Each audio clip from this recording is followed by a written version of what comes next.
ذلك الكتاب لا ريب فيه هدى للمتقين الذين يؤمنون بالغيب ويقيمون الصلاة. بسم الله الرحمن الرحيم. ألف لام ميم. ذلك الكتاب لا ريب فيه هدى للمتقين الذين يؤمنون بالغيب ويقيمون الصلاة ومما رزقناهم ينفقون والذين يؤمنون بما أنزل إليك وما أنزل من قبلك وبالآخرة هم يوقنون أولئك على هدى من ربهم وأولئك هم المفلحون. إن الذين كفروا سواء عليهم أأنذرتهم أم لم تنذرهم لا يؤمنون. ختم الله على قلوبهم وعلى سمعهم وعلى أبصارهم غشاوة ولهم عذاب عظيم. ومن الناس من يقول آمنا بالله وباليوم الآخر وما هم بمؤمنين يخادعون الله والذين آمنوا وما يخدعون إلا أنفسهم وما يشعرون. في قلوبهم مرض فزادهم الله مرضا ولهم عذاب أليم بما كانوا يكذبون. وإذا قيل لهم لا تفسدوا في الأرض قالوا إنما نحن مصلحون ألا إنهم هم المفسدون ولكن لا يشعرون. وإذا قيل لهم آمنوا كما آمن الناس قالوا أنؤمن كما آمن السفهاء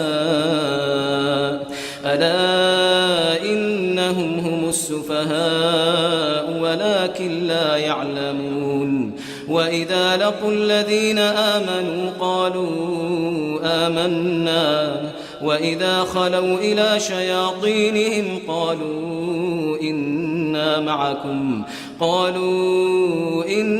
معكم إنما نحن مستهزئون. الله يستهزئ بهم ويمدهم في طغيانهم يعمهون. أولئك الذين اشتروا الضلالة بالهدى فما ربحت تجارتهم وما كانوا مهتدين. مثلهم كمثل الذي استوقد نارا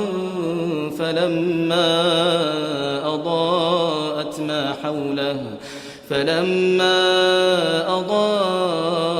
ما حوله ذهب الله بنورهم وتركهم في ظلمات لا يبصرون. صم بكم عمي فهم لا يرجعون. أو كصيب من السماء فيه ظلمات ورعد وبرق يجعلون أصابعهم في آذانهم من الصواعق حذر الموت والله محيط بالكافرين. يكاد البرق يخطف أبصارهم كلما أضاء لهم مشوا فيه وإذا أظلم عليهم قاموا ولو شاء الله لذهب بسمعهم وأبصارهم إن الله على كل شيء قدير. يا أيها الناس اعبدوا ربكم الذي خلقكم والذين من قبلكم لعلكم تتقون. الذي جعل لكم الأرض فراشا والسماء بناء وأنزل من السماء ماء وأخرج به من الثمرات رزقا لكم فلا تجعلوا لله أندادا وأنتم تعلمون وإن كنتم في ريب مما نزلنا على عبدنا فأتوا بسورة من مثله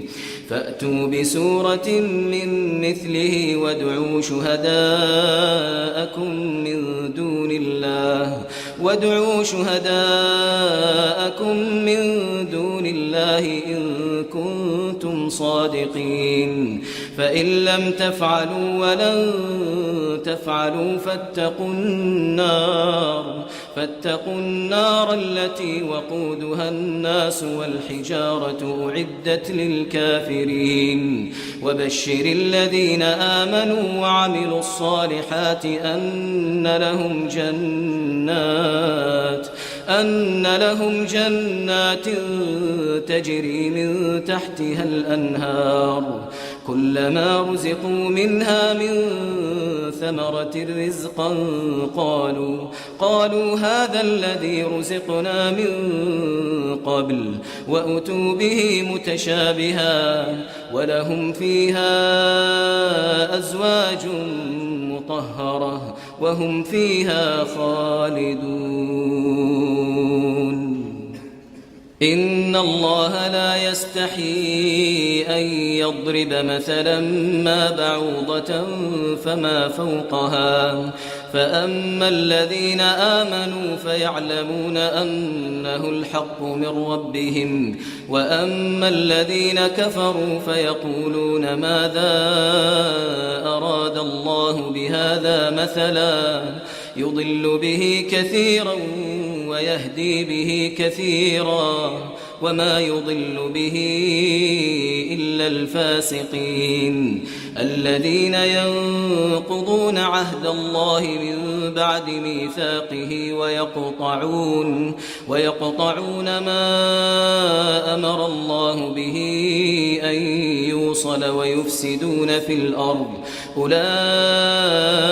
هم الخاسرون كيف تكفرون بالله وكنتم أمواتا فأحياكم ثم يميتكم ثم يحييكم ثم إليه ترجعون هو الذي خلق لكم ما في الأرض جميعا ثم استوى إلى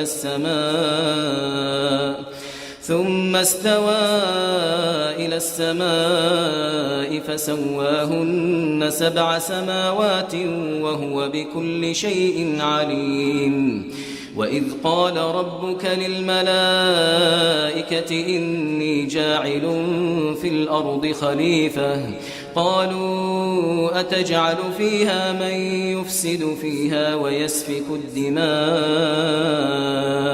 ونحن نسبح بحمدك ونقدس لك قال إني أعلم ما لا تعلمون وعلم آدم الأسماء كلها ثم عرضهم على الملائكة فقال أنبئوني بأسماء هؤلاء إن كنتم صادقين قالوا سبحانك لا علم لنا إلا ما علمتنا إنك أنت العليم الحكيم قال يا آدم أنبئهم بأسمائهم فلما أنبأهم بأسمائهم قال ألم أقل لكم إني أعلم غيب السماوات والأرض وأعلم ما تبدون وما كنتم تكتمون وإذ قلنا للملائكة اسجدوا لآدم فسجدوا إلا إبليس أبى واستكبر وكان من الكافرين وقلنا يا آدم اسكن أنت وزوجك الجنة وكلا منها رغدا حيث شئتما ولا تقربا هذه الشجرة فتكونا من الظالمين فأزلهما الشيطان عنها فأخرجهما مما كانا فيه وقلنا اهبطوا بعضكم لبعض عدو ولكم في الأرض مستقر ومتاع إلى حين فتلقى آدم من ربه كلمات فتاب عليه إنه هو التواب الرحيم قلنا اهبطوا منها جميعا فإما يأتينكم مني هدى فمن تبع هداي فلا خوف عليهم ولا هم يحزنون والذين كفروا وكذبوا بآياتنا أولئك أصحاب النار هم فيها خالدون يا بني إسرائيل اذكروا نعمتي التي أنعمت عليكم وأوفوا بعهدي أوف بعهدكم وإياي فارهبون وآمنوا بما أنزلت مصدقا لما معكم ولا تكونوا أول كافر به ولا تشتروا بآياتي ثمنا قليلا وإياي فاتقون ولا تلبسوا الحق بالباطل وتكتموا الحق وأنتم تعلمون وأقيموا الصلاة وآتوا الزكاة واركعوا مع الراكعين أتأمرون الناس بالبر وتنسون أنفسكم وأنتم تتلون الكتاب أفلا تعقلون واستعينوا بالصبر والصلاة وإنها لكبيرة إلا على الخاشعين الذين يظنون أنهم ملاقو ربهم وأنهم إليه راجعون يا بني إسرائيل اذكروا نعمتي التي أنعمت عليكم وأني فضلتكم على العالمين واتقوا يوما لا تجزي نفس عن نفس شيئا ولا يقبل منها شفاعة ولا يؤخذ منها عدل ولا هم ينصرون وإذ نجيناكم من آل فرعون يسومونكم سوء العذاب يذبحون أبناءكم ويستحيون نساءكم وفي ذلكم بلاء من ربكم عظيم وإذ فرقنا بكم البحر فأنجيناكم وأغرقنا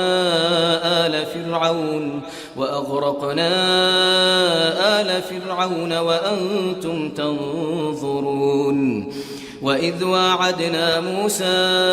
40 ليلة ثم اتخذتم العجل من بعده وأنتم ظالمون ثم عفونا عنكم من بعد ذلك لعلكم تشكرون وإذ آتينا موسى الكتاب والفرقان لعلكم تهتدون وإذ قال موسى لقومه يا قوم إنكم ظلمتم أنفسكم باتخاذكم العجل فتوبوا إلى بارئكم فاقتلوا أنفسكم ذلكم خير لكم عند بارئكم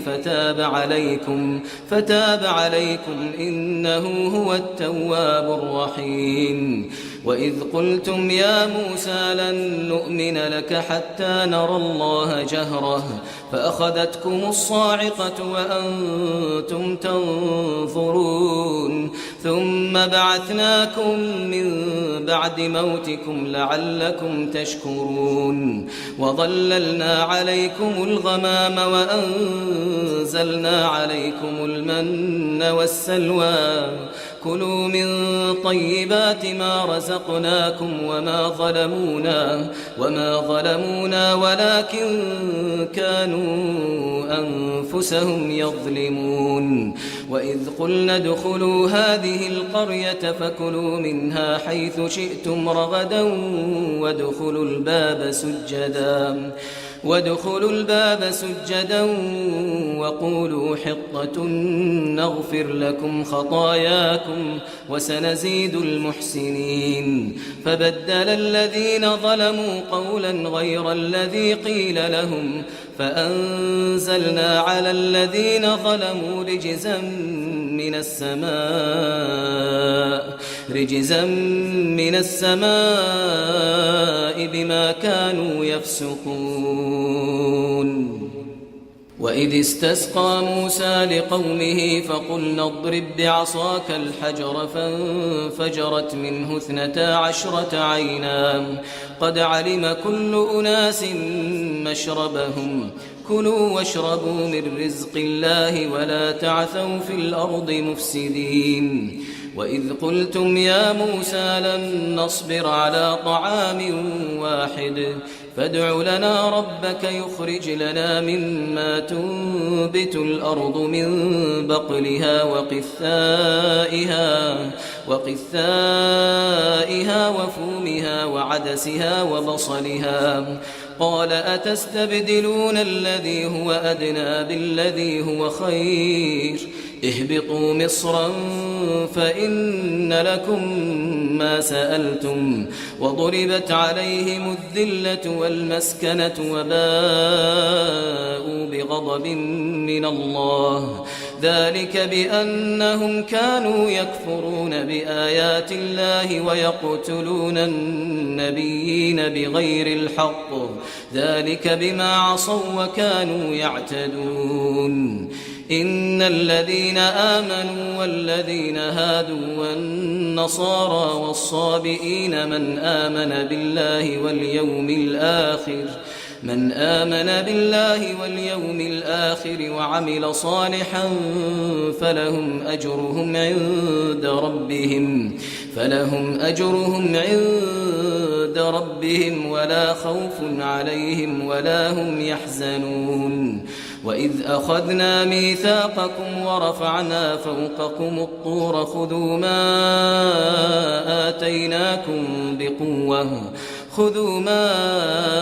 آتيناكم بقوة واذكروا ما فيه لعلكم تتقون ثم توليتم من بعد ذلك فلولا فضل الله عليكم ورحمته لكنتم من الخاسرين ولقد علمتم الذين اعتدوا منكم في السبت فقلنا لهم كونوا قردة خاسئين فجعلناها نكالا لما بين يديها وما خلفها وموعظة للمتقين وإذ قال موسى لقومه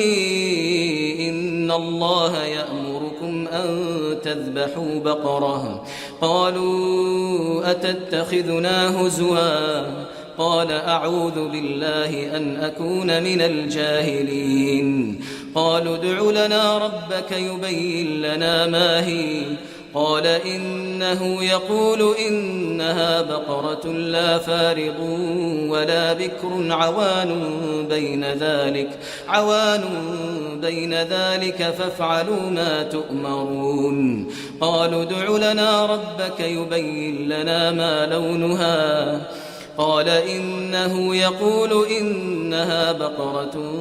صفراء فاقع لونها تسر الناظرين قالوا ادع لنا ربك يبين لنا ما هي إن البقرة شابه علينا وإنا إن شاء الله لمهتدون قال إنه يقول إنها بقرة لا ذلول تثير الأرض ولا تسقي الحرث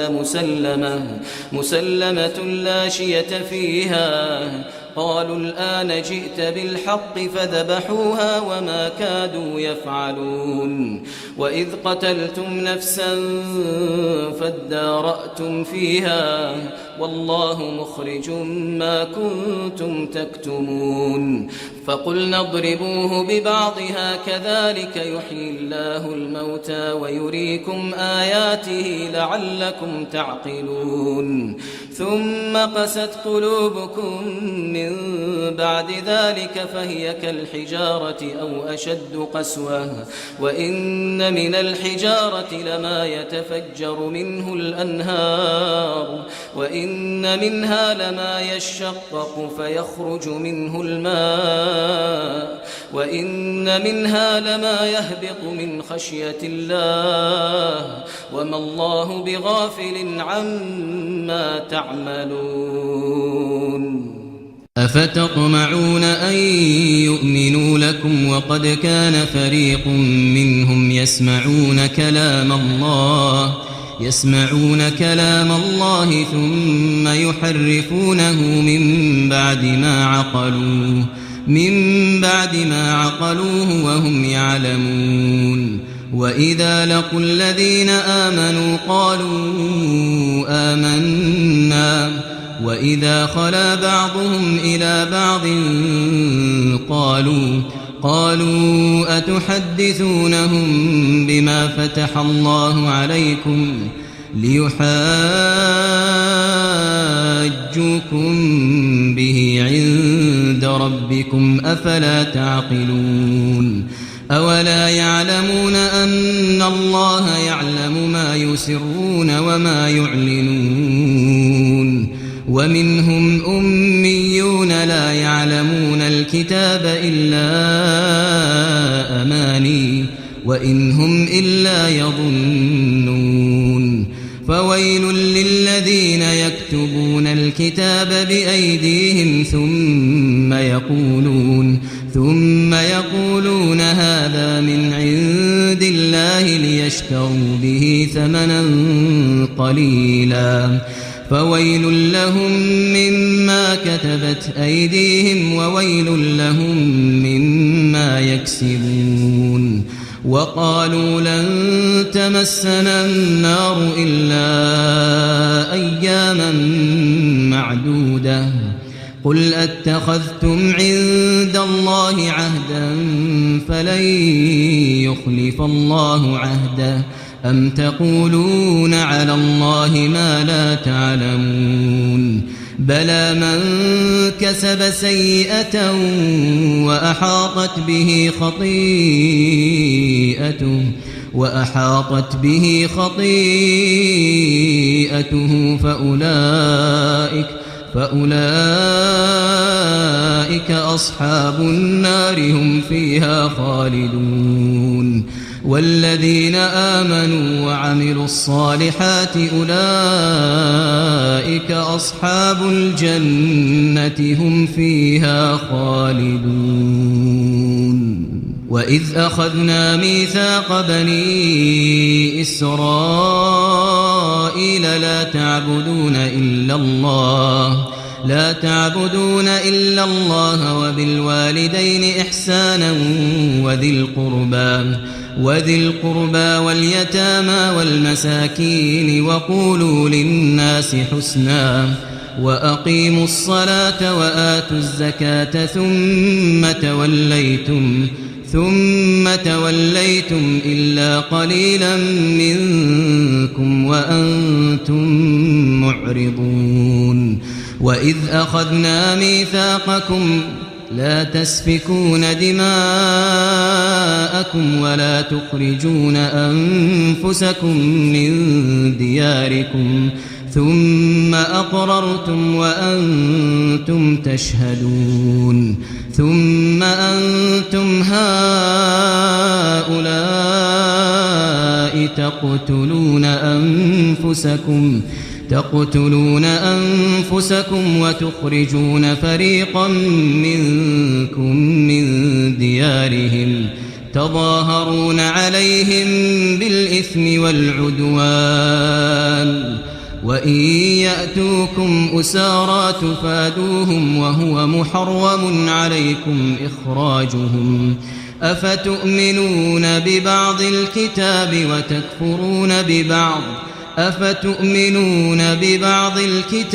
وتكفرون ببعض فما جزاء من يفعل ذلك منكم إلا خزي في الحياة الدنيا ويوم القيامة يردون إلى أشد العذاب وما الله بغافل عما تعملون أولئك الذين اشتروا الحياة الدنيا بالآخرة فلا يخفف عنهم العذاب ولا هم ينصرون ولقد آتينا موسى الكتاب وقفينا من بعده بالرسل وآتينا عيسى ابن مريم البينات وأيدناه بروح القدس أفكلما جاءكم رسول بما لا تهوى أنفسكم استكبرتم ففريقا كذبتم وفريقا تقتلون وقالوا قلوبنا غلف بل لعنهم الله بكفرهم فقليلا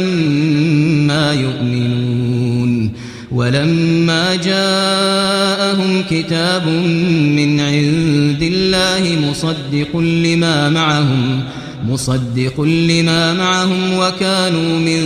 قبل يستفتحون على الذين كفروا فلما جاءهم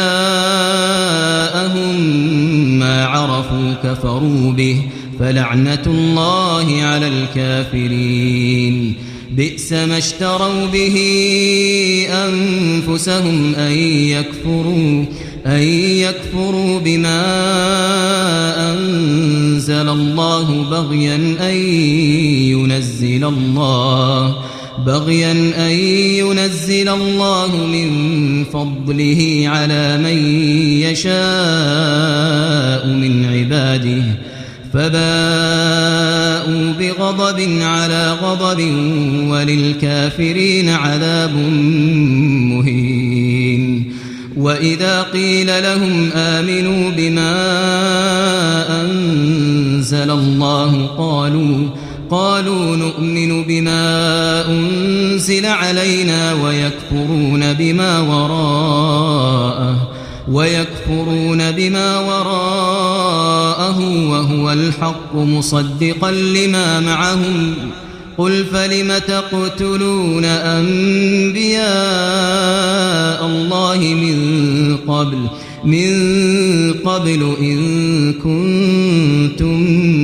مؤمنين ولقد جاءكم موسى بالبينات ثم اتخذتم العجل من بعده وأنتم ظالمون وإذ أخذنا ميثاقكم ورفعنا فوقكم الطور خذوا ما آتيناكم بقوة واسمعوا قالوا سمعنا وعصينا وأشربوا في قلوبهم العجل بكفرهم قل بئس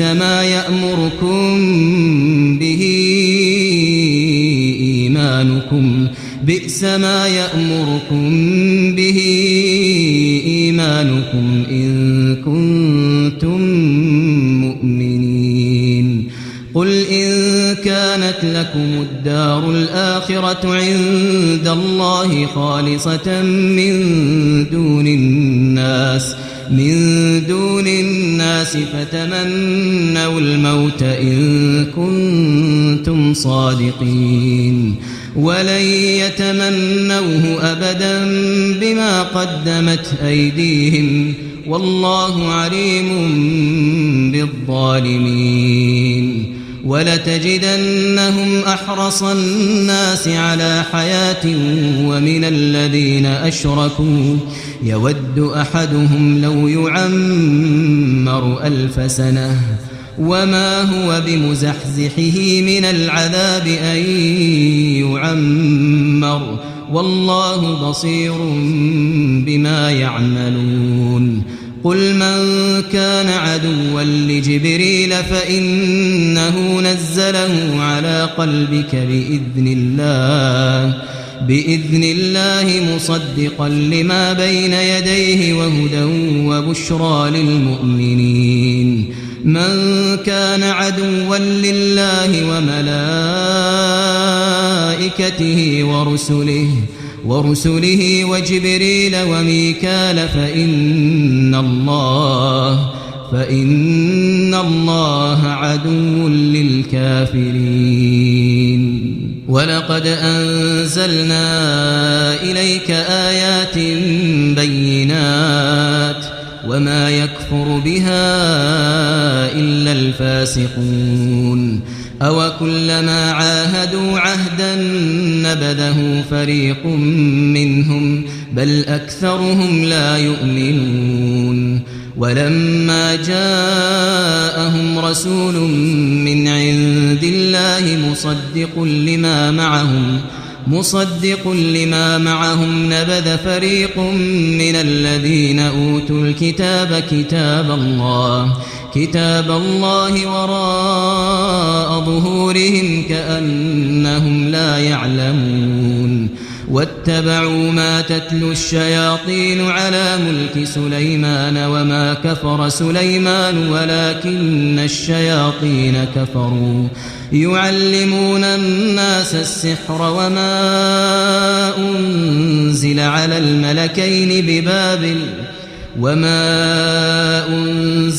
الملكين ببابل هاروت وماروت وما يعلمان من أحد حتى يقولا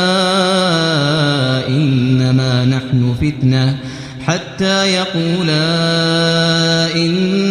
نحن فتنة فلا تكفر فيتعلمون منهما ما يفرقون به بين المرء وزوجه وما هم بضارين به من أحد إلا بإذن الله ويتعلمون ما يضرهم ولا ينفعهم ولقد علموا لمن اشتراه ما له في الآخرة من خلاق ولبئس ما شروا به أنفسهم لو كانوا يعلمون ولو أنهم آمنوا واتقوا لمثوبة من عند الله خير لو كانوا يعلمون يا أيها الذين آمنوا لا تقولوا راعنا وقولوا انظرنا واسمعوا وللكافرين عذاب أليم ما يود الذين كفروا من أهل الكتاب ولا المشركين أن ينزل عليكم من خير من ربكم والله يختص برحمته من يشاء والله ذو الفضل العظيم ما ننسخ من آية أو ننسها نأتي بخير منها أو مثلها ألم تعلم أن الله على كل شيء قدير ألم تعلم أن الله له ملك السماوات والأرض وما لكم من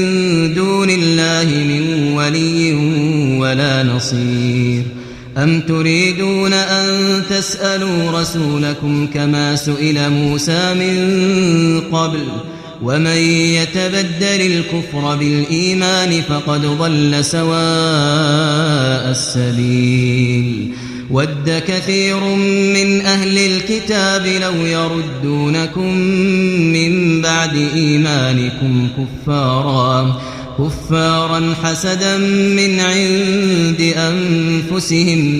حسدا من عند أنفسهم من بعد ما تبين لهم الحق فاعفوا واصفحوا حتى يأتي الله بأمره إن الله على كل شيء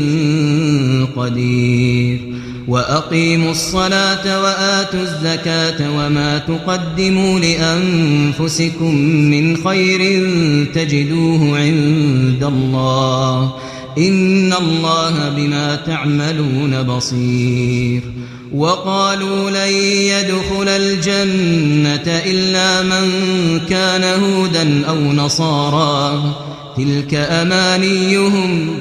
قل هاتوا برهانكم إن كنتم صادقين بلى من أسلم وجهه لله وهو محسن فله أجره عند ربه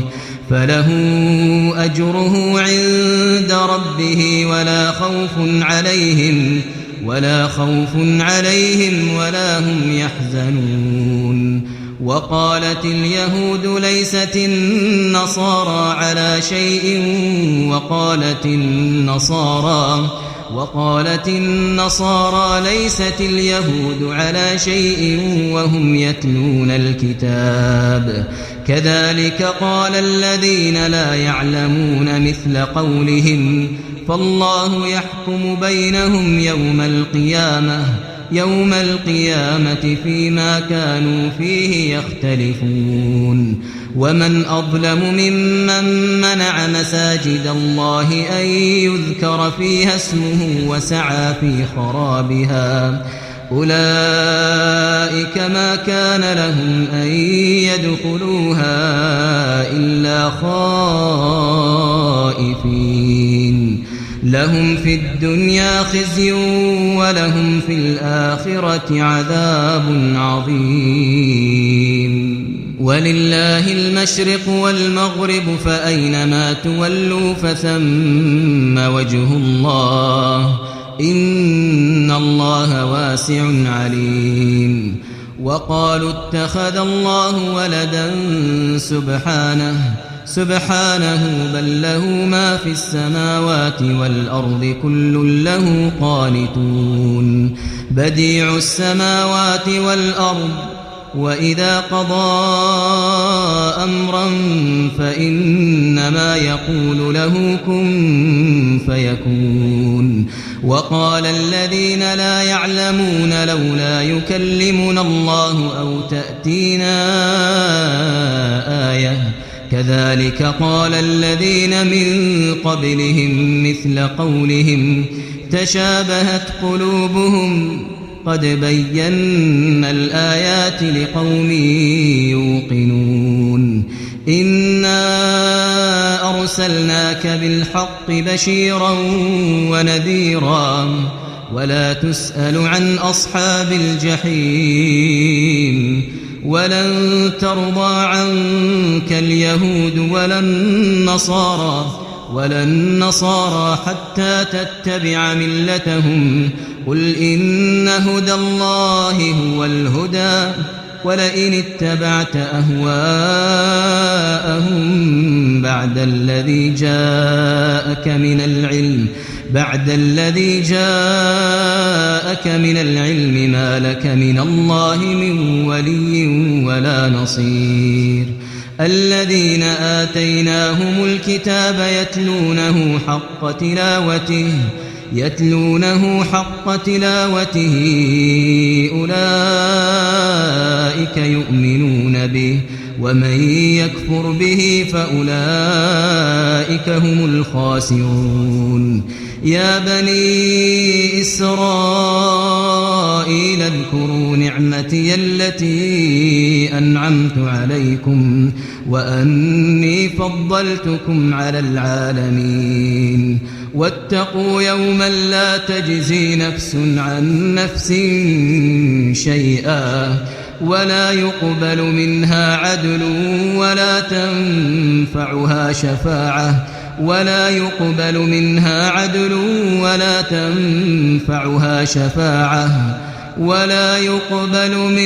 عدل ولا تنفعها شفاعة ولا هم ينصرون وإذ ابتلى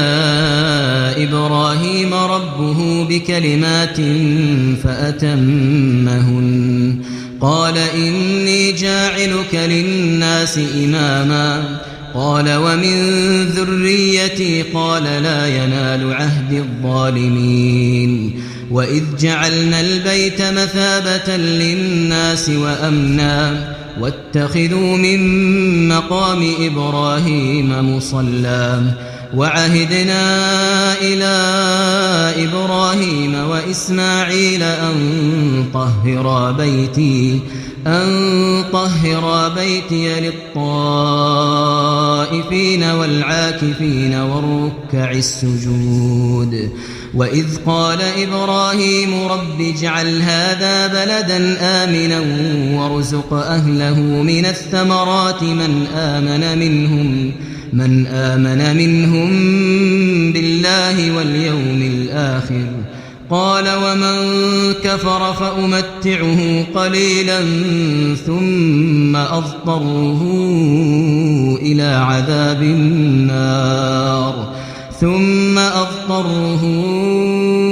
إلى عذاب النار وبئس المصير وإذ يرفع إبراهيم القواعد من البيت وإسماعيل ربنا تقبل منا إنك أنت السميع العليم ربنا وجعلنا مسلمين لك ومن ذريتنا أمة مسلمة لك وأرنا مناسكنا وتب علينا إنك أنت التواب الرحيم ربنا وابعث فيهم رسولا منهم يتلو عليهم آياتك ويعلمهم الكتاب والحكمة ويزكيهم إنك أنت العزيز الحكيم ومن يرغب عن ملة إبراهيم إلا من سفه نفسه ولقد اصطفيناه في الدنيا وإنه في الآخرة لمن الصالحين إذ قال له ربه أسلم قال أسلمت لرب العالمين ووصى بها إبراهيم بنيه ويعقوب يا بني إن الله اصطفى لكم الدين فلا تموتن إلا وأنتم مسلمون أم كنتم شهداء إذ حضر يعقوب الموت إذ قال لبنيه ما تعبدون من بعدي قالوا نعبد إلهك وإله آبائك إبراهيم وإسماعيل وإسحاق إلها واحدا ونحن له مسلمون تلك أمة قد خلت لها ما كسبت ولكم ما كسبتم ولا تسألون عما كانوا يعملون وقالوا كونوا هودا أو نصارى تهتدوا قل بل ملة إبراهيم حنيفا وما كان من المشركين قولوا آمنا بالله وما أنزل إلينا وما أنزل إلى إبراهيم وما أنزل إلى إبراهيم وإسماعيل وإسحاق ويعقوب والأسباط وما أوتي موسى وعيسى وما أوتي النبيون من ربهم لا نفرق بين أحد منهم ونحن له مسلمون فإن آمنوا بمثل ما آمنتم به فقد اهتدوا وإن تولوا فإنما هم في شقاق فسيكفيكهم الله وهو السميع العليم صبغة الله ومن أحسن من الله صبغة ونحن له عابدون قل أتحاجوننا في الله وهو ربنا وربكم ولنا أعمالنا ولكم أعمالكم ونحن له مخلصون أم تقولون إن إبراهيم وإسماعيل وإسحاق ويعقوب والأسباط كانوا هودا أو نصارى قل أأنتم أعلم أم الله ومن أظلم ممن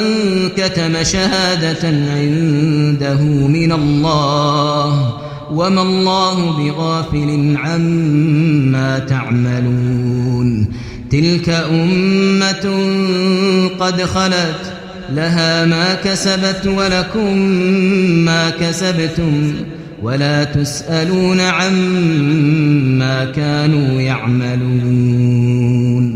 سيقول السفهاء من الناس ما ولاهم عن قبلتهم التي كانوا عليها قل لله المشرق والمغرب يهدي من يشاء إلى صراط مستقيم وكذلك جعلناكم أمة وسطا لتكونوا شهداء على الناس ويكون الرسول عليكم شهيدا وما جعلنا القبلة التي كنت عليها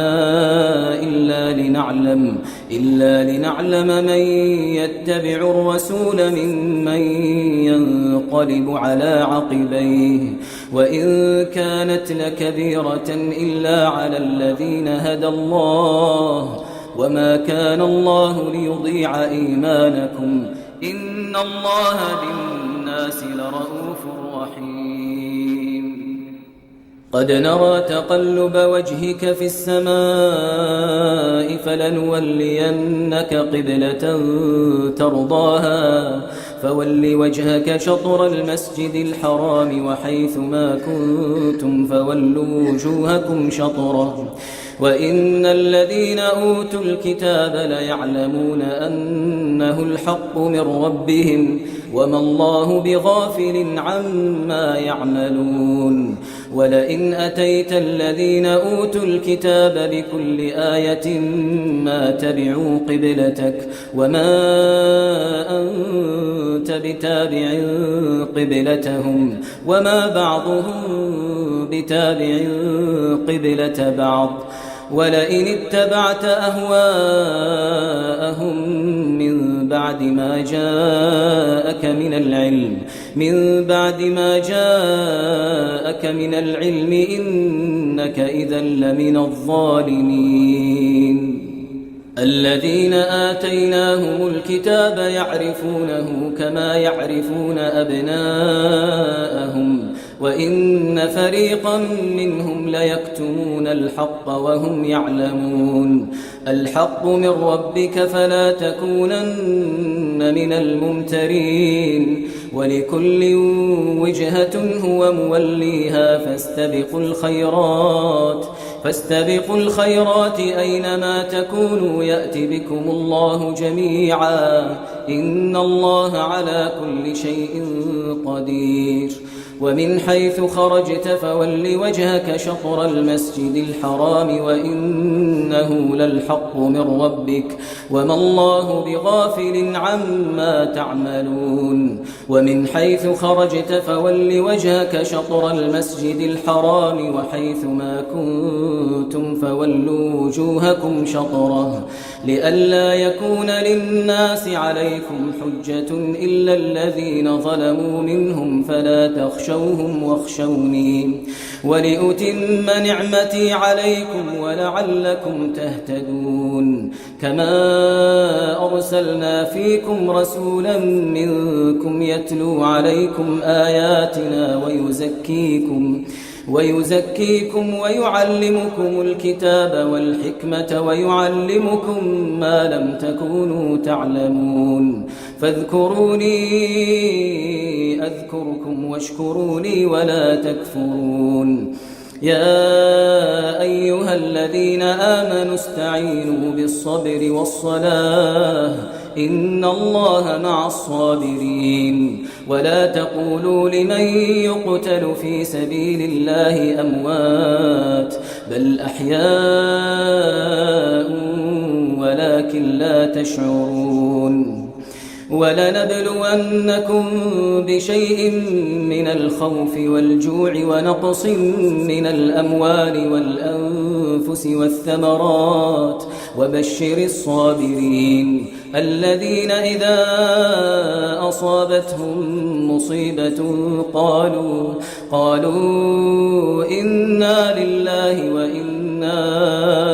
إليه راجعون أولئك عليهم صلوات من ربهم ورحمة وأولئك هم المهتدون إن الصفا والمروة من شعائر الله فمن حج البيت أو اعتمر فلا جناح عليه أن يطوف بهما ومن تطوع خيرا فإن الله شاكر عليم إن الذين يكتمون ما أنزلنا من البينات والهدى من بعد ما بيناه للناس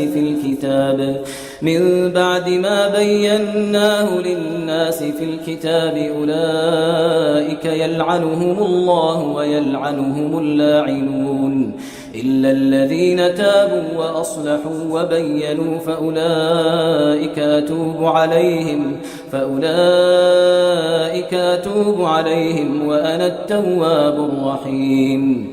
إن الذين كفروا وماتوا وهم كفار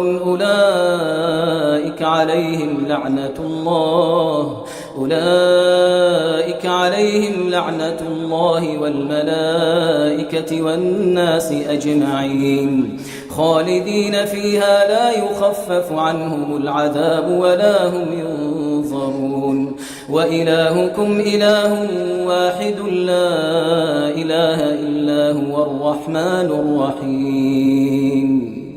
إن في خلق السماوات والأرض واختلاف الليل والنهار والفلك التي تجري في البحر بما ينفع الناس وما أنزل الله من السماء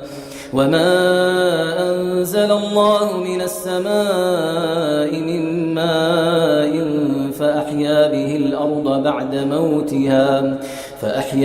الأرض بعد موتها وبث فيها من كل دابة وتصريف الرياح والسحاب المسخر بين السماء والأرض لآيات لقوم يعقلون ومن الناس من يتخذ من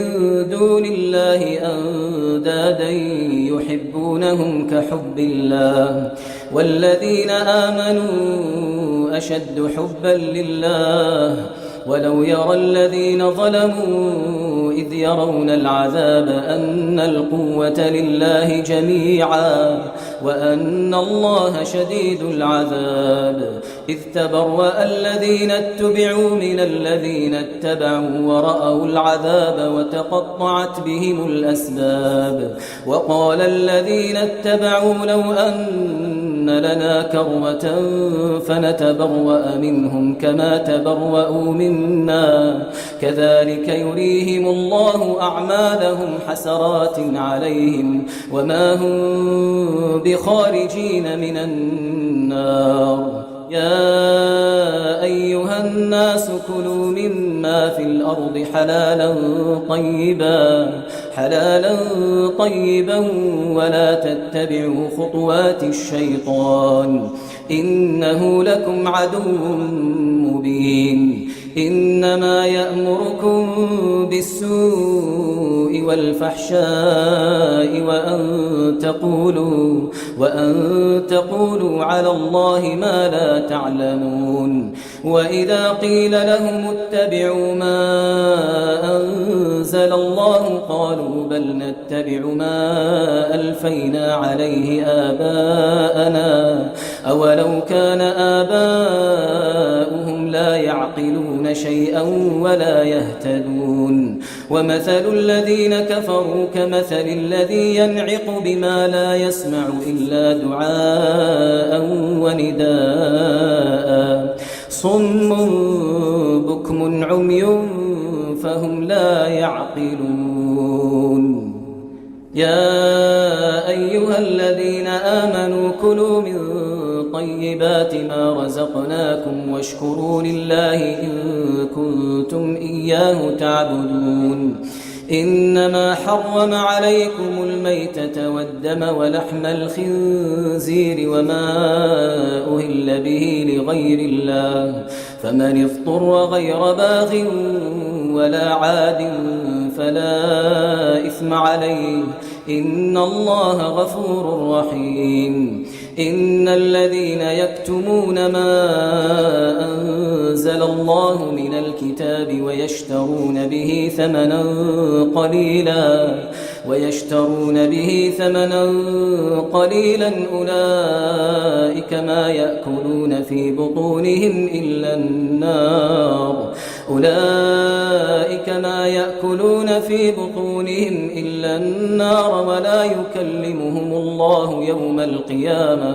ولا يكلمهم الله يوم القيامة ولا يزكيهم ولهم عذاب أليم أولئك الذين اشتروا الضلالة بالهدى والعذاب بالمغفرة فما أصبرهم على النار ذلك بأن الله نزل الكتاب بالحق وإن الذين اختلفوا في الكتاب لفي شقاق بعيد ليس البر أن تولوا وجوهكم قبل المشرق والمغرب ولكن البر من آمن بالله واليوم الآخر والملائكة والكتاب والنبيين وآتى المال على حبه ذوي القربى واليتامى والمساكين وابن السبيل والسائلين وفي الرقاب وأقام الصلاة وآتى الزكاة والموفون بعهدهم إذا عاهدوا والصابرين في البأساء والضراء وحين البأس أولئك الذين صدقوا وأولئك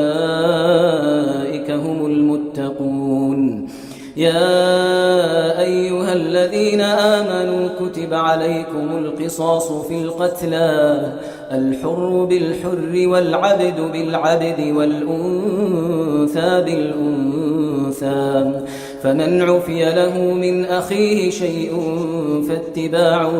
بالمعروف وأداء إليه بإحسان ذلك تخفيف من ربكم ورحمة فمن اعتدى بعد ذلك فله عذاب أليم ولكم في القصاص حياة يا أولي الألباب لعلكم تتقون كتب عليكم إذا حضر أحدكم الموت إن ترك خيرا الوصية للوالدين والأقربين بالمعروف حقا على المتقين فمن بدله بعدما سمعه فإنما إثمه على الذين يبدلونه إن الله سميع عليم فمن خاف من موص جنفا أو إثما فأصلح بينهم فلا إثم عليه إن الله غفور رحيم يا أيها الذين آمنوا كتب عليكم الصيام كما كتب على الذين من قبلكم لعلكم تتقون أياما معدودات فمن كان منكم مريضا أو على سفر فعدة من أيام أخر وعلى الذين يطيقونه فدية طعام مسكين فمن تطوع خيرا فهو خير له وأن تصوموا خير لكم إن كنتم تعلمون شهر رمضان الذي أنزل فيه القرآن هدى للناس وبينات من الهدى والفرقان فمن شهد منكم الشهر فليصمه ومن كان مريضا أو على سفر فعدة من أيام أخر يريد الله بكم اليسر ولا يريد بكم العسر ولتكملوا العدة ولتكبروا الله على ما هداكم ولعلكم تشكرون وإذا سألك عبادي عني فإني قريب أجيب دعوة الداع إذا دعان فليستجيبوا لي وليؤمنوا بي لعلهم يرشدون أحل لكم ليلة الصيام الرفث إلى نسائكم هن لباس لكم وأنتم لباس لهن علم الله أنكم كنتم تختانون أنفسكم فتاب عليكم وعفى عنكم فالآن باشروهن وابتغوا ما كتب الله لكم وكلوا واشربوا حتى يتبين لكم الخيط الأبيض من الخيط الأسود من الفجر ثم أتموا الصيام إلى الليل ولا تباشروهن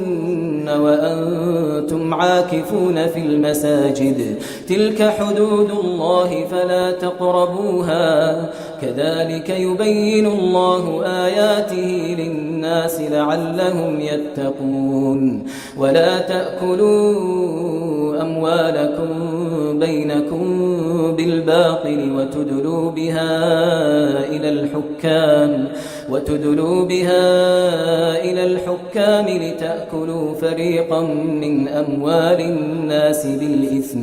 لتأكلوا فريقا من أموال الناس بالإثم وأنتم تعلمون يسألونك عن الأهلة قل هي مواقيت للناس والحج وليس البر بأن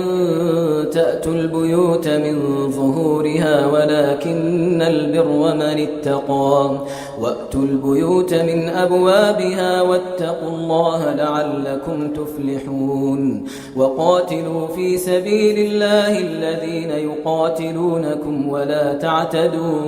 إن الله لا يحب المعتدين واقتلوهم حيث ثقفتموهم وأخرجوهم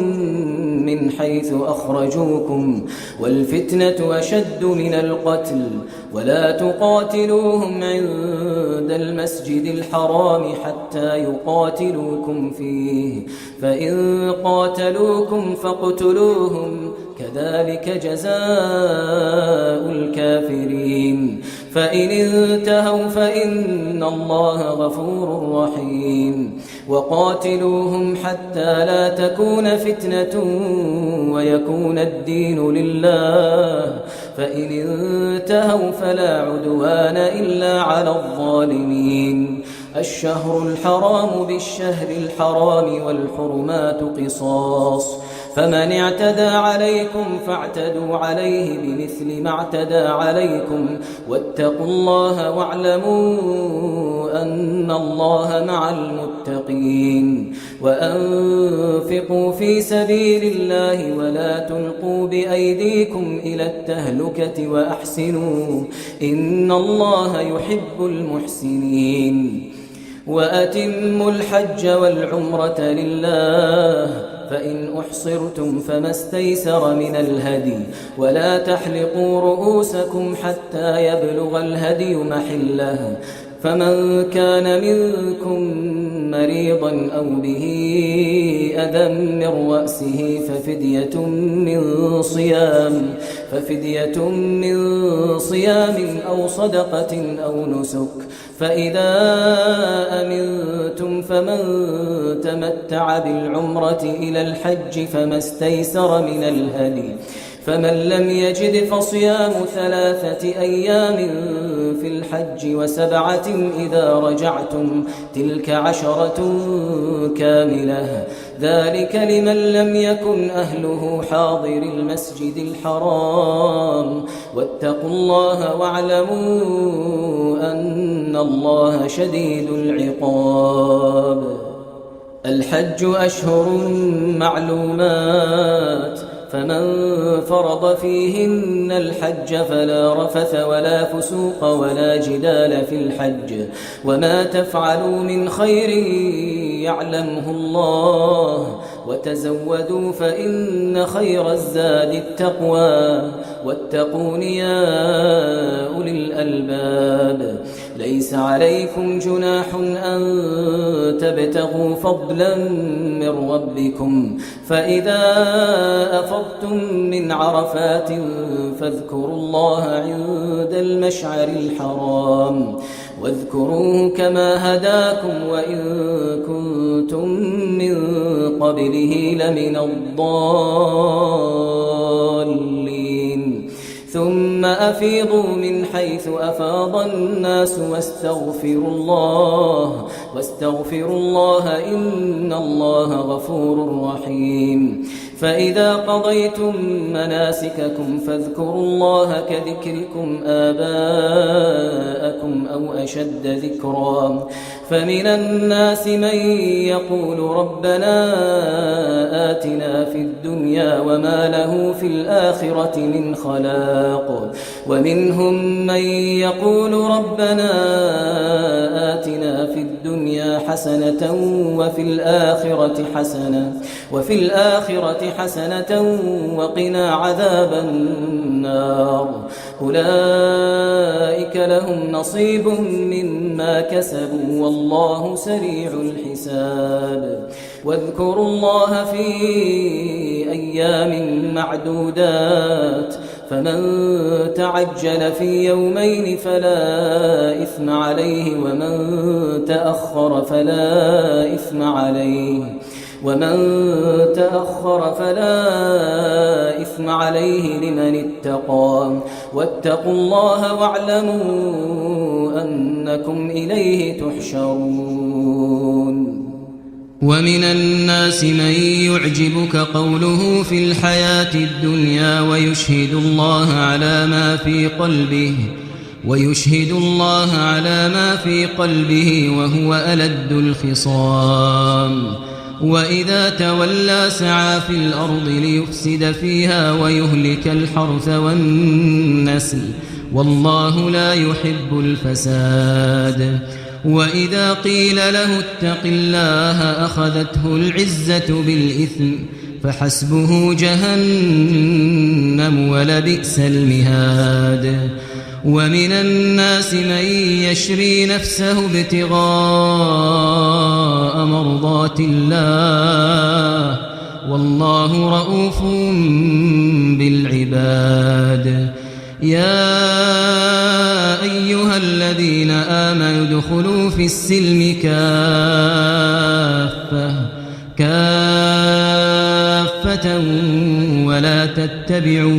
ولا تتبعوا خطوات الشيطان إنه لكم عدو مبين فإن زللتم من بعد ما جاءتكم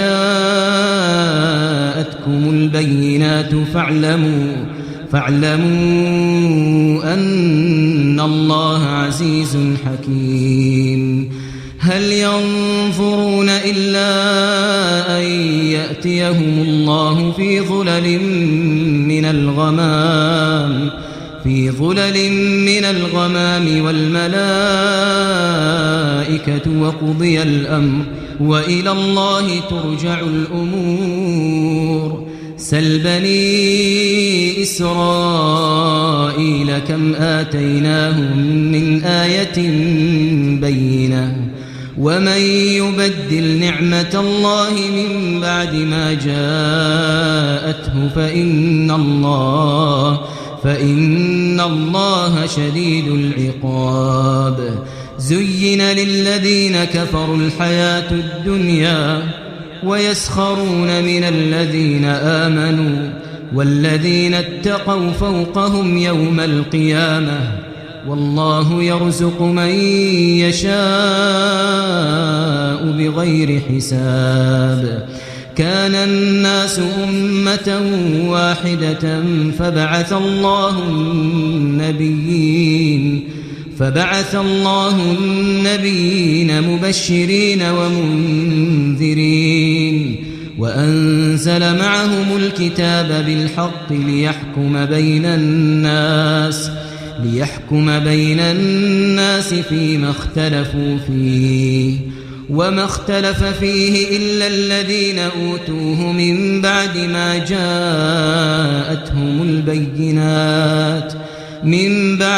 جاءتهم البينات بغيا بينهم فهدى الله الذين آمنوا لما اختلفوا فيه من الحق بإذنه والله يهدي من يشاء إلى صراط مستقيم أم حسبتم أن تدخلوا الجنة ولما يأتكم مثل الذين خلوا من قبلكم مستهم البأساء والضراء وزلزلوا حتى يقول الرسول والذين آمنوا معه متى نصر الله ألا إن نصر الله قريب يسألونك ماذا ينفقون قل ما أنفقتم من خير فللوالدين والأقربين واليتامى والمساكين وابن السبيل وما تفعلوا من خير فإن الله به عليم كتب عليكم القتال وهو كره لكم وعسى أن تكرهوا شيئا وهو خير لكم وعسى أن تحبوا شيئا وهو شر لكم والله يعلم وأنتم لا تعلمون يسألونك عن الشهر الحرام قتال فيه قل قتال فيه كبير وصد عن سبيل الله وكفر به والمسجد الحرام وإخراج أهله منه أكبر عند الله والفتنة أكبر من القتل ولا يزالون يقاتلونكم حتى يردوكم عن دينكم إن استطاعوا ومن يرتدد منكم عن دينه فيمت وهو كافر فيمت وهو كافر فأولئك حبطت أعمالهم في الدنيا والآخرة وأولئك أصحاب النار هم فيها خالدون. إن الذين آمنوا والذين هاجروا وجاهدوا في سبيل الله أولئك يرجون رحمة الله والله غفور رحيم. يسألونك عن الخمر والميسر قل فيهما إثم كبير ومنافع للناس وإثمهما أكبر من نفعهما ويسألونك ماذا ينفقون قل العفو كذلك يبين الله لكم الآيات لعلكم تتفكرون في الدنيا والآخرة. ويسألونك عن اليتامى قل إصلاح لهم خير وإن تخالطوهم فإخوانكم والله يعلم المفسد من المصلح ولو شاء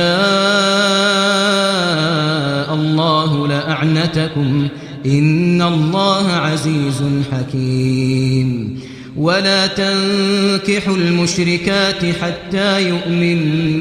ولأمة مؤمنة خير من مشركة ولو أعجبتكم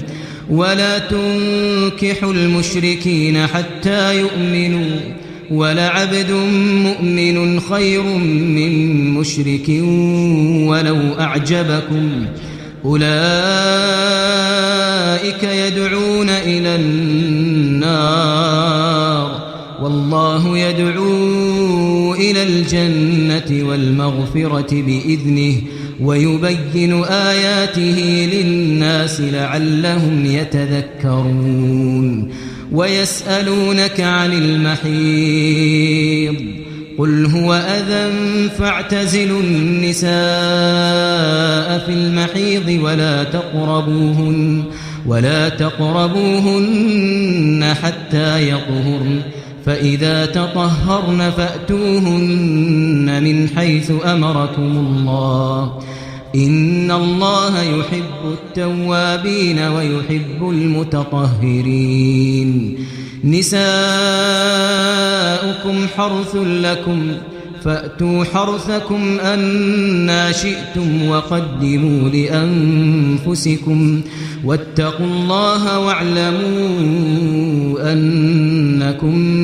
ملاقوه وبشر المؤمنين. ولا تجعلوا الله عرضة لأيمانكم أن تبروا وتتقوا وتصلحوا بين الناس والله سميع عليم. لا يؤاخذكم الله باللغو في أيمانكم ولكن يؤاخذكم بما كسبت قلوبكم والله غفور حليم. للذين يؤلون من نسائهم تربص 4 أشهر فإن فاءوا فإن الله غفور رحيم. وإن عزموا الطلاق فإن الله سميع عليم. والمطلقات يتربصن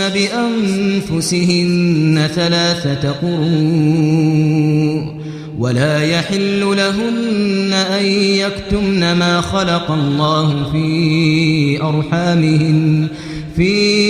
أرحامهن إن كن يؤمن بالله واليوم الآخر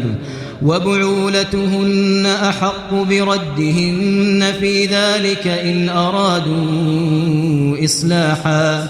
ولهن مثل الذي عليهن بالمعروف وللرجال عليهن درجة والله عزيز حكيم. الطلاق مرتان فإمساك بمعروف أو تسريح بإحسان ولا يحل لكم أن تأخذوا مما آتيتموهن شيئا إلا أن يخافا ألا يقيما حدود الله فإن خفتم ألا يقيما حدود الله فلا جناح عليهما فيما افتدت به تلك حدود الله فلا تعتدوها ومن يتعد حدود الله فأولئك هم الظالمون. فإن طلقها فلا تحل له من بعد حتى تنكح زوجا غيره فإن طلقها فلا جناح عليهما أن يتراجعا إن ظنا أن يقيما حدود الله وتلك حدود الله يبينها لقوم يعلمون. وإذا طلقتم النساء فبلغن أجلهن فأمسكوهن بمعروف أو سرحوهن بمعروف ولا تمسكوهن ضرارا لتعتدوا ومن يفعل ذلك فقد ظلم نفسه. ولا تتخذوا آيات الله هزوا واذكروا نعمة الله عليكم وما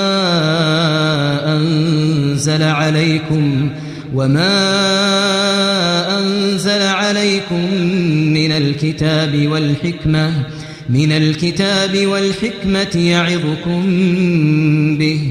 واتقوا الله واعلموا أن الله بكل شيء عليم. وإذا طلقتم النساء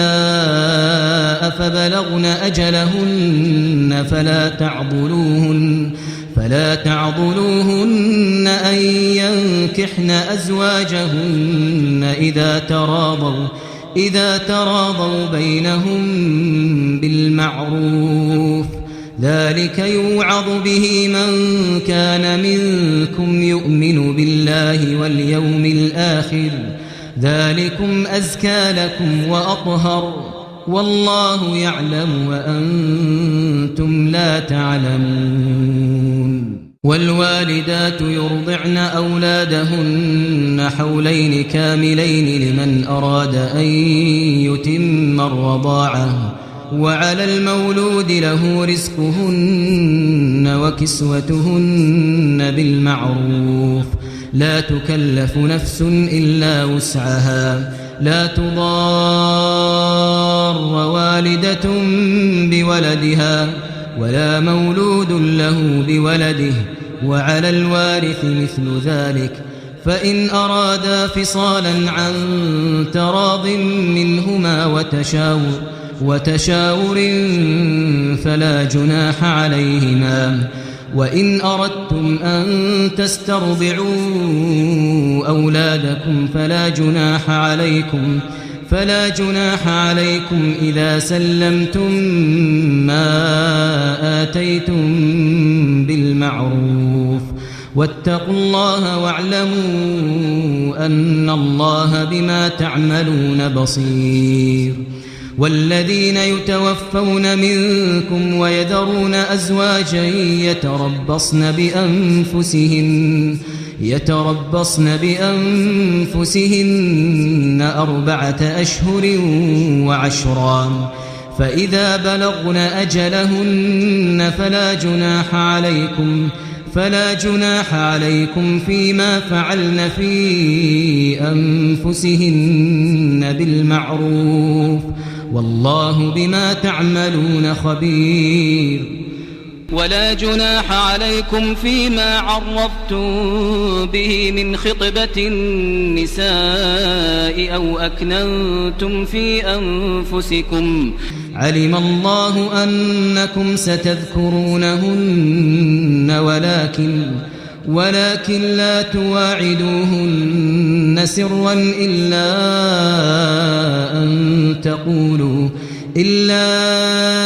أن تقولوا قولا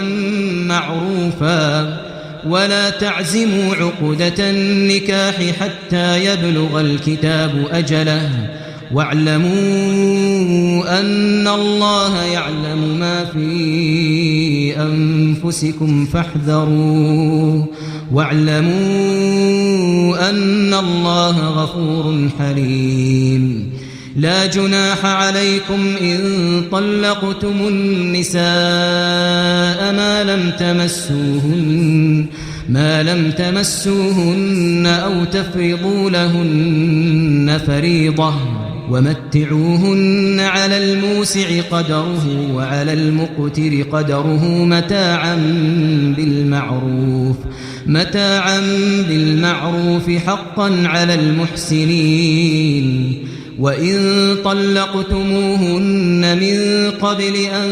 تمسوهن وقد فرضتم لهن فريضة فنصف ما فرضتم إلا أن يعفون أو يعفو الذي بيده عقدة النكاح وأن تعفوا أقرب للتقوى ولا تنسوا الفضل بينكم إن الله بما تعملون بصير حافظوا على الصلوات والصلاة الوسطى وقوموا لله قانتين فإن خفتم فرجالا أو ركبانا فإذا أمنتم فاذكروا الله كما علمكم ما لم تكونوا تعلمون والذين يتوفون منكم ويذرون أزواجا وصية لأزواجهم متاعا إلى الحول غير إخراج فإن خرجن فلا جناح عليكم فيما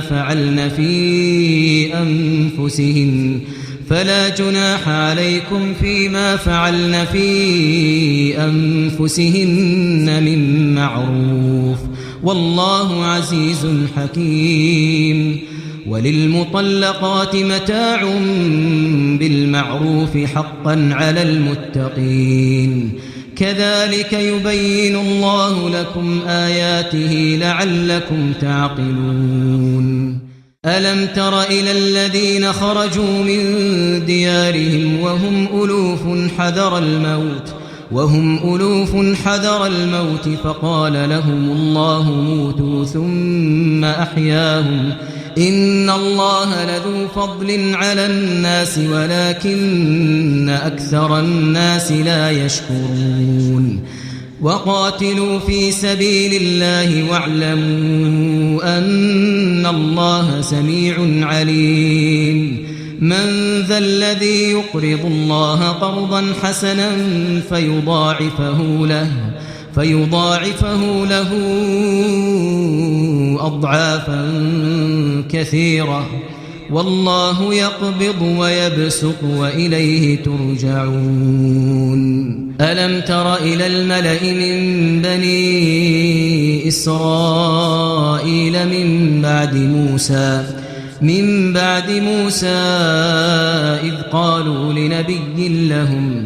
إذ قالوا لنبي لهم ابعث لنا ملكا نقاتل في سبيل الله قال هل عسيتم إن كتب عليكم القتال ألا تقاتلوا قالوا وما لنا ألا نقاتل في سبيل الله وقد أخرجنا من ديارنا وأبنائنا فلما كتب عليهم القتال تولوا إلا قليلا منهم والله عليم بالظالمين. وقال لهم نبيهم إن الله قد بعث لكم طالوت ملكا. قالوا أنى يكون له الملك علينا ونحن أحق بالملك منه ولم يؤت سعة من المال. قال إن الله اصطفاه عليكم وزاده بسطة في العلم والجسم والله يؤتي ملكه من يشاء والله واسع عليم. وقال لهم نبيهم إن آية ملكه أن يأتيكم التابوت فيه سكينة من ربكم وبقية مما ترك آل موسى وآل هارون تحمله الملائكة إن في ذلك لآية لكم إن كنتم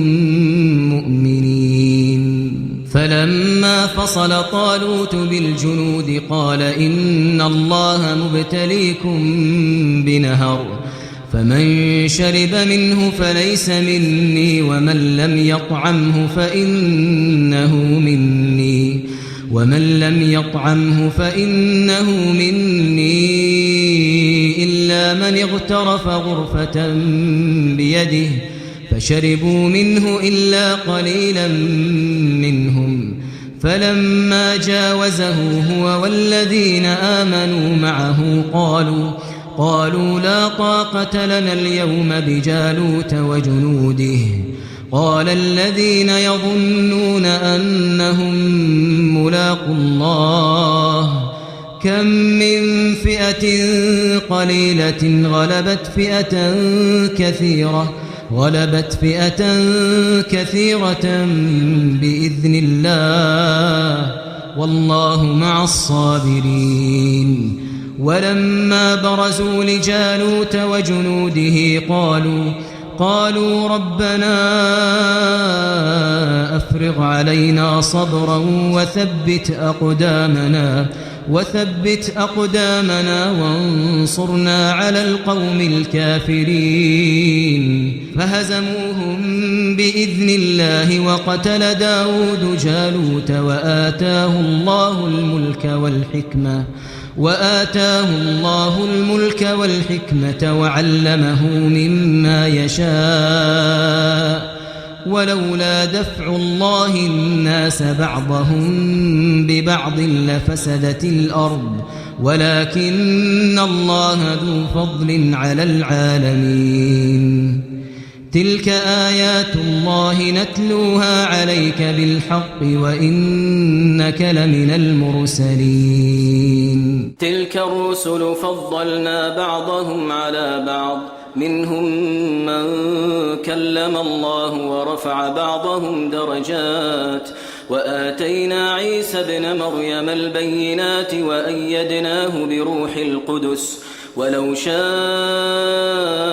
الله ما اقتتل الذين من بعد ما جاءتهم البينات ولكن اختلفوا فمنهم من آمن ومنهم من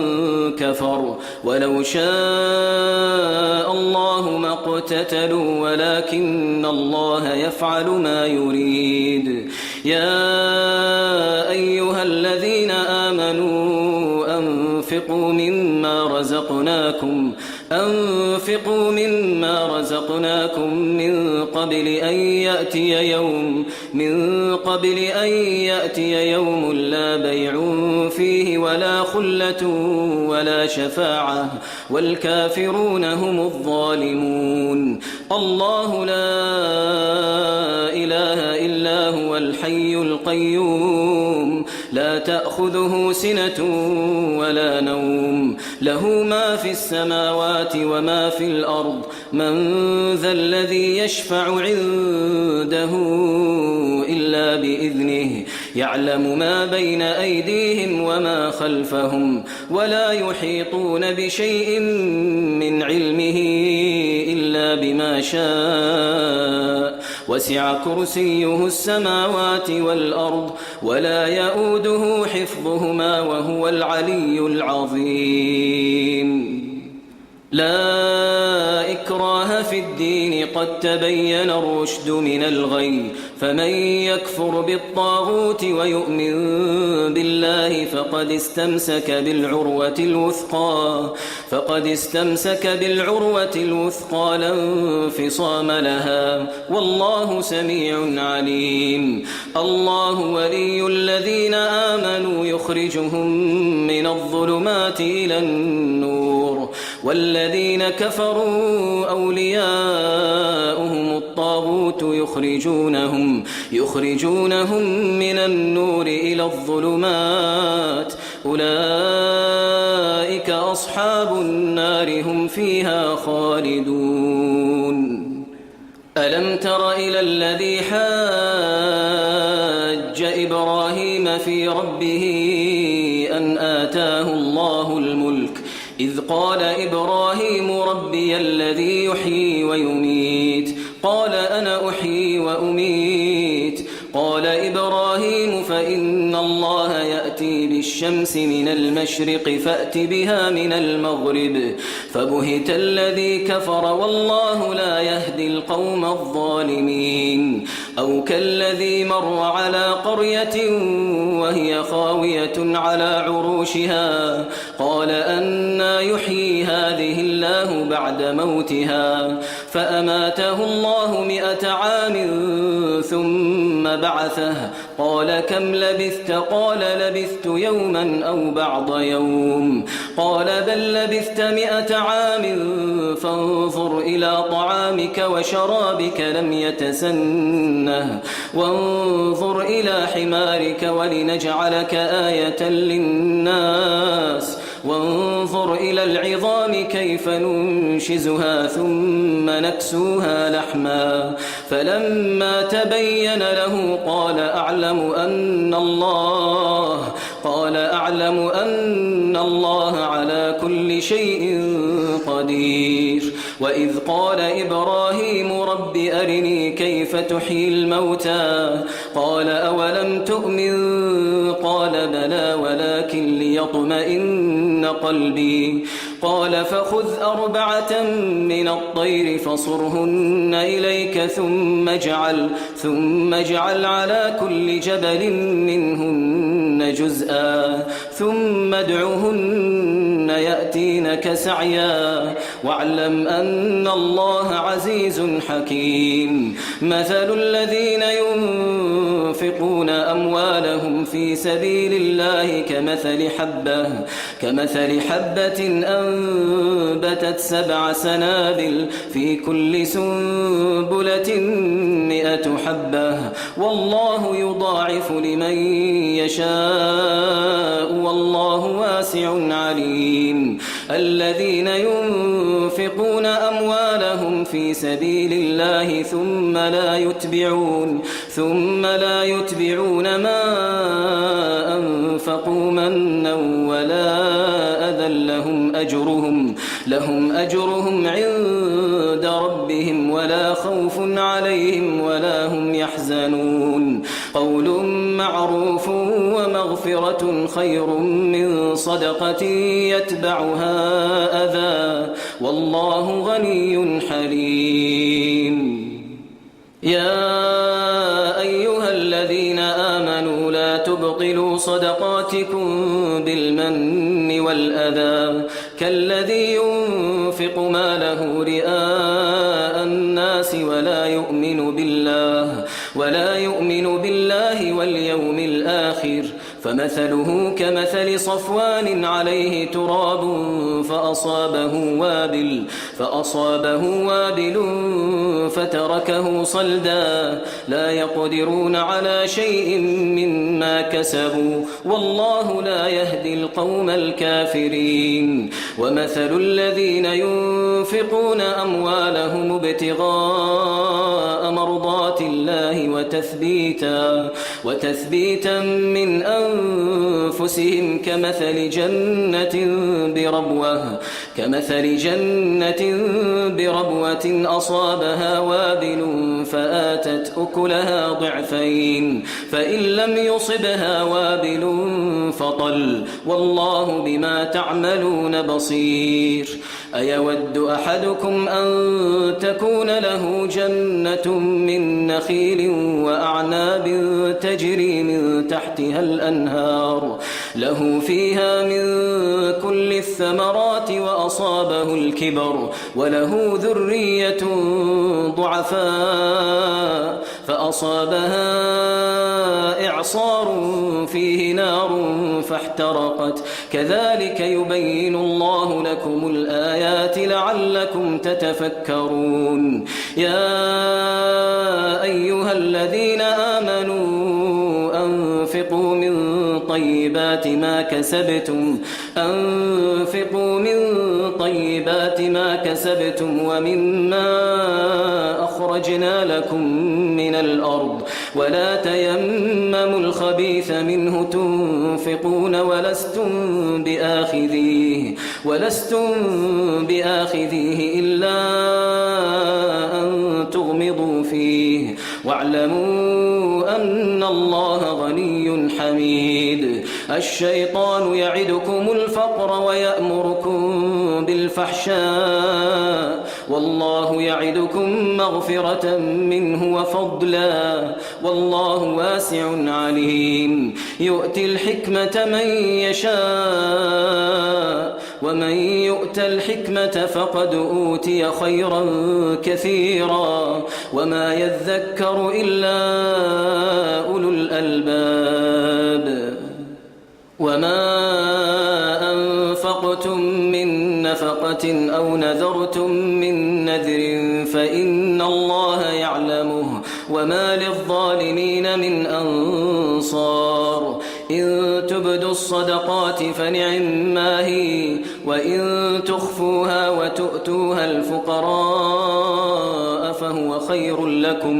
فهو خير لكم ويكفر عنكم من سيئاتكم والله بما تعملون خبير ليس عليك هداهم ولكن الله يهدي من يشاء وما تنفقوا من خير فلأنفسكم وما تنفقون إلا ابتغاء وجه الله وما تنفقوا من خير يوفى إليكم وأنتم لا تظلمون للفقراء الذين أحصروا في سبيل الله لا يستطيعون ضربا في الأرض يحسبهم الجاهل أغنياء من التعفف تعرفهم بسيماهم لا يسألون الناس إلحافا وما تنفقوا من خير فإن الله به عليم الذين ينفقون أموالهم بالليل والنهار سرا وعلانية فلهم أجرهم عند ربهم ولا خوف عليهم ولا هم يحزنون الذين يأكلون الربا لا يقومون إلا كما يقوم الذي يتخبطه الشيطان من المس ذلك بأنهم قالوا إنما البيع مثل الربا وأحل الله البيع وحرم الربا فمن جاءه موعظة من ربه فانتهى فله ما سلف وأمره إلى الله ومن عاد فأولئك أصحاب النار هم يمحق الله الربا ويربي الصدقات والله لا يحب كل كفار أثيم. إن الذين آمنوا وعملوا الصالحات وأقاموا الصلاة وآتوا الزكاة لهم أجرهم عند ربهم ولا خوف عليهم ولا هم يحزنون. يا أيها الذين آمنوا اتقوا الله وذروا ما بقي من الربا إن كنتم مؤمنين فإن لم تفعلوا فأذنوا بحرب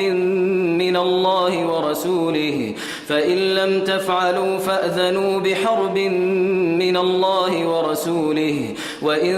تبتم فلكم رؤوس أموالكم لا تظلمون ولا تظلمون. وإن كان ذو عسرة فنظرة إلى ميسرة وأن تصدقوا خير لكم إن كنتم تعلمون. واتقوا يوما ترجعون فيه إلى الله ثم توفى كل نفس ما كسبت وهم لا يظلمون.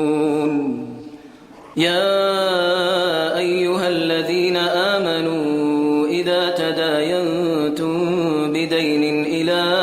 أجل مسمى فاكتبوه وليكتب بينكم كاتب